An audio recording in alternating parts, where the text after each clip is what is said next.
Have you ever wondered why, despite having the purest intentions, the deepest heart, and the most loyal soul, you somehow end up being misunderstood, misjudged, or left behind by people you thought would stay? It's not because you're broken.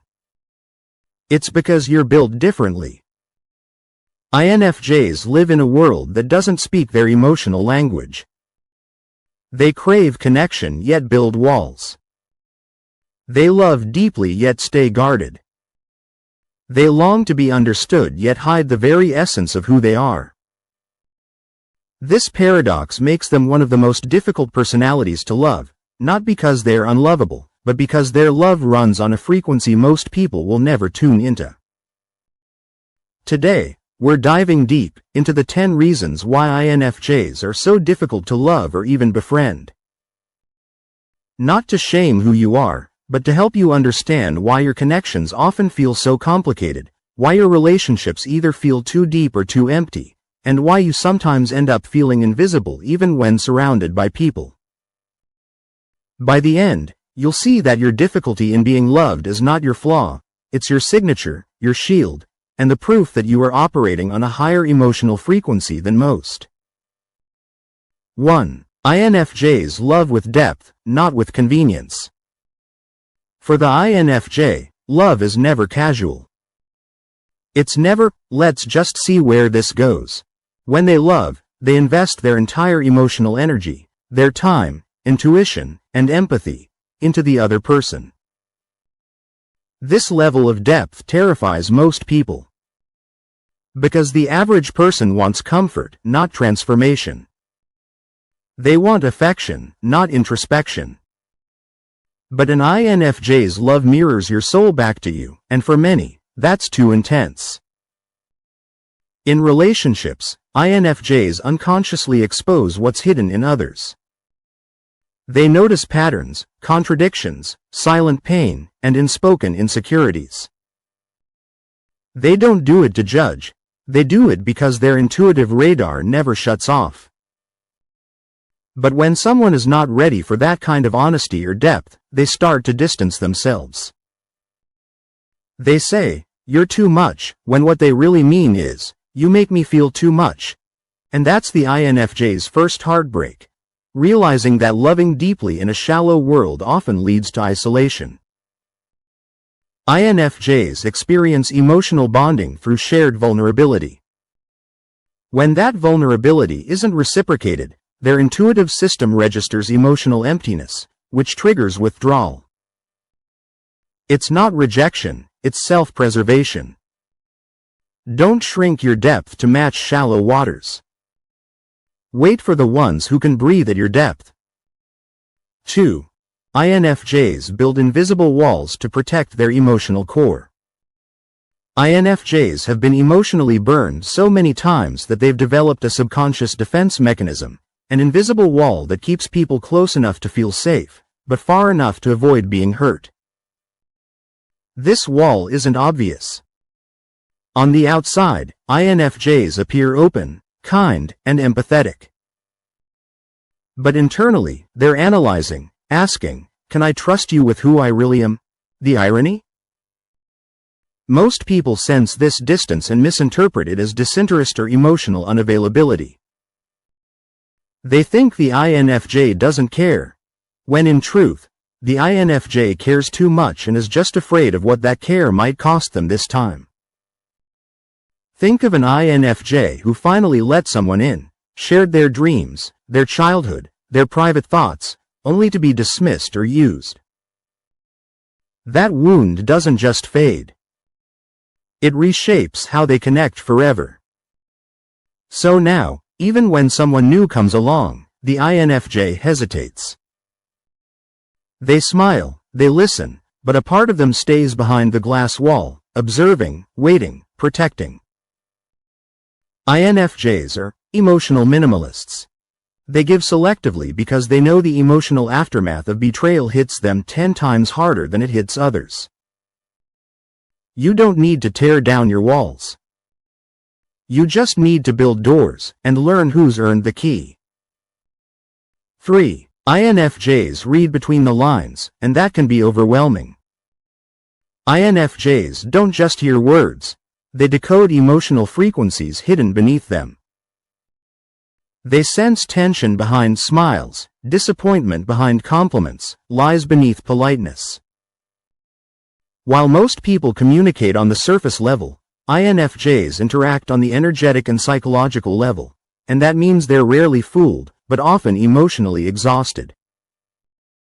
This gift can make relationships difficult because the INFJ notices things others deny. They sense dishonesty long before it's revealed. They feel emotional detachment before it's expressed. They predict betrayals through subtle shifts in tone or energy. But instead of being appreciated for this sensitivity, they're often told they're overthinking or too sensitive. Imagine sitting across from someone who says they love you, but you can feel the emptiness in their tone. You nod, but inside, something breaks, because your intuition never lies. That's the INFJ's daily battle, knowing too much to pretend, feeling too deeply to detach. High intuitive empathy activates mirror neurons constantly, creating emotional overload. The INFJ's nervous system is hyper-attuned to inconsistencies, making peace only in authentic environments. Don't numb your intuition to fit in. Honor your sensitivity. It's not a flaw, it's your compass. 4. INFJs expect emotional maturity most people don't have. An INFJ's standards in friendship or love aren't about money, looks, or success. They're about emotional intelligence. They crave people who communicate clearly, take accountability, and handle conflict with empathy. Unfortunately, that level of maturity is rare, and it often leaves INFJs disappointed. INFJs are wired for growth-oriented relationships, not comfort zones. They see conflict as a path to deeper connection, while most people see it as confrontation to avoid. And so, INFJs often end up being the emotional parent in relationships, the one who explains, soothes, forgives, and understands, until exhaustion sets in. They sit there, calming their partner, fixing the misunderstanding, apologizing for something they didn't cause, just to maintain peace. But inside, their spirit whispers, "When will someone meet me halfway?" INFJs operate on MBTI, introverted intuition plus extroverted feeling, creating a paradox. They foresee emotional outcomes but still prioritize harmony.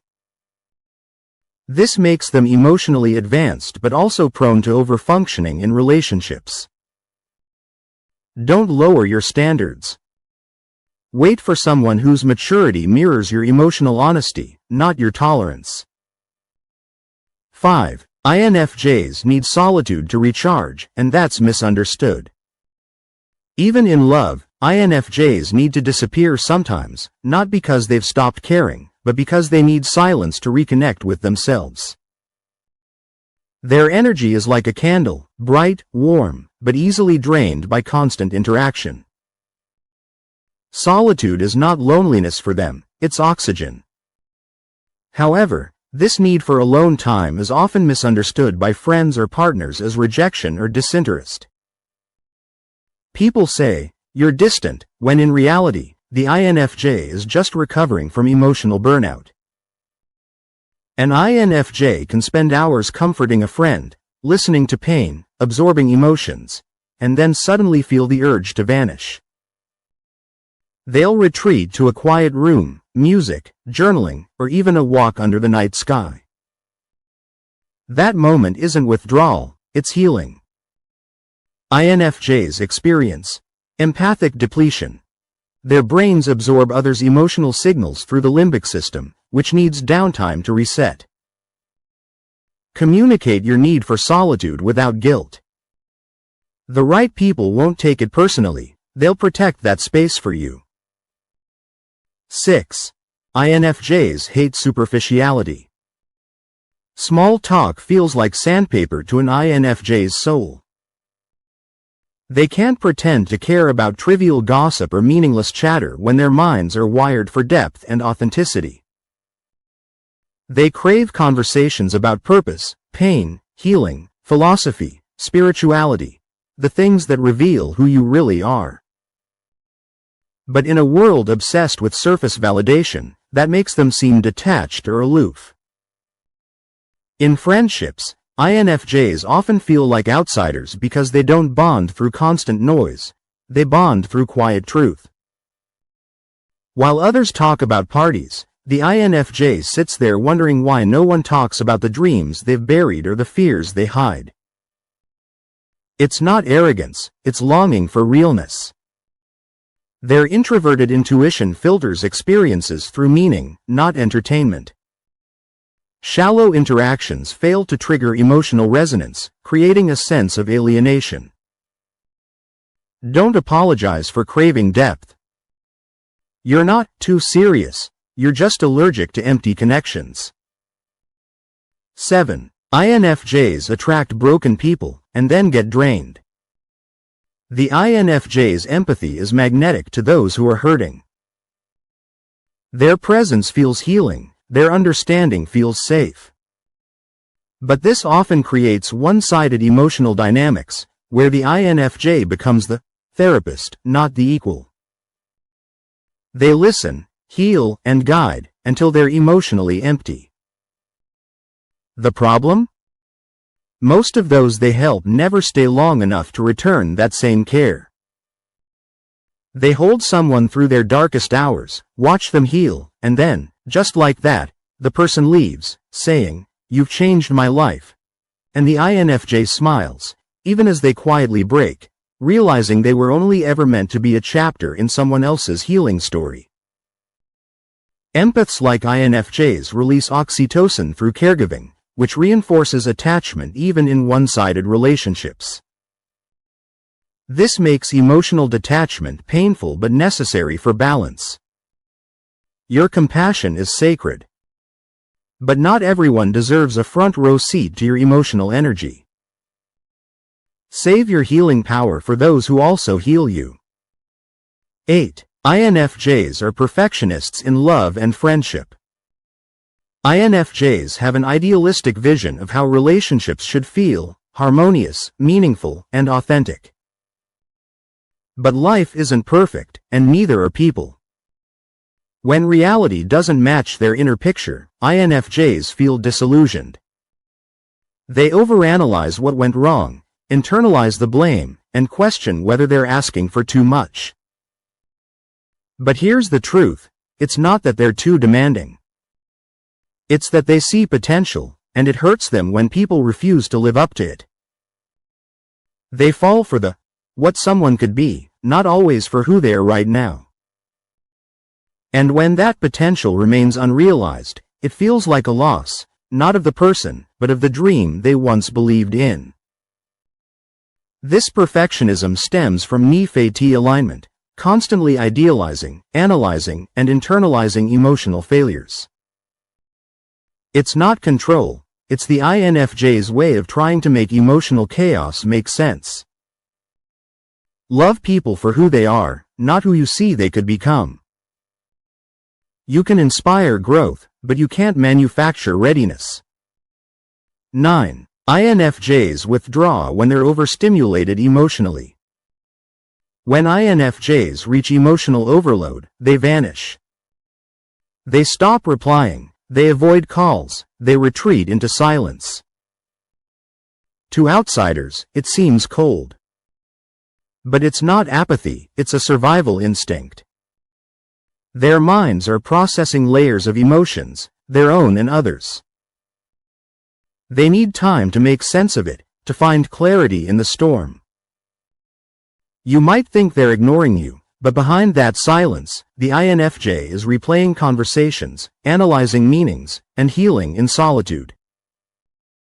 They're not ghosting you, they're grounding themselves. INFJs experience knee loops, where intuition and analysis overtake their emotional regulation. Silence is their reset button, their way of re-establishing emotional equilibrium. Let your silence be sacred, not shameful. The ones meant for you will understand that space is not distance, it's restoration. 10. INFJs want soul-level connection, and that's rare. At the core of everything, INFJs want one thing: soul resonance. They're not satisfied with surface-level compatibility. They want someone whose presence feels like home, whose energy syncs with theirs without words. But that kind of connection is rare, and it can take years, sometimes decades, to find. So in the meantime, they often feel like wanderers in a desert of half-connections and almost friendships. They meet people, share laughter, share stories, but inside, they know, this isn't it. They can feel when someone's energy doesn't match theirs. And instead of forcing it, they quietly walk away. INFJs operate through an authenticity radar. Their nervous system responds to congruence, emotional truth, and shuts down in artificial dynamics. Don't settle for resonance that's half true. Your frequency will only be matched by those who've done the same inner work you have. So yes, INFJs are difficult to love. Difficult to befriend. Difficult to fully understand. But that's not because they're cold, complicated, or emotionally unavailable. It's because they live on a soul frequency few can reach. They don't just seek connection, they seek meaning. They don't just want to be loved, they want to be seen, truly seen, beyond the layers, beyond the masks, beyond the noise. Being an INFJ means you will often be the ocean in a world of puddles. It means you will outgrow people, outfeel situations, and outthink conversations long before others catch up. But that's your gift, not your curse.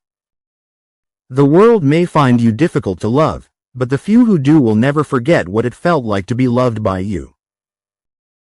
Because your love doesn't just touch the heart, it transforms the soul. So if you're watching this, remember, you're not too much. You're not too deep. You're not impossible to love. You're just waiting for someone strong enough, honest enough, and awakened enough to meet you where your heart truly lives. And when they do, your difficulty won't matter. Your depth will become their home.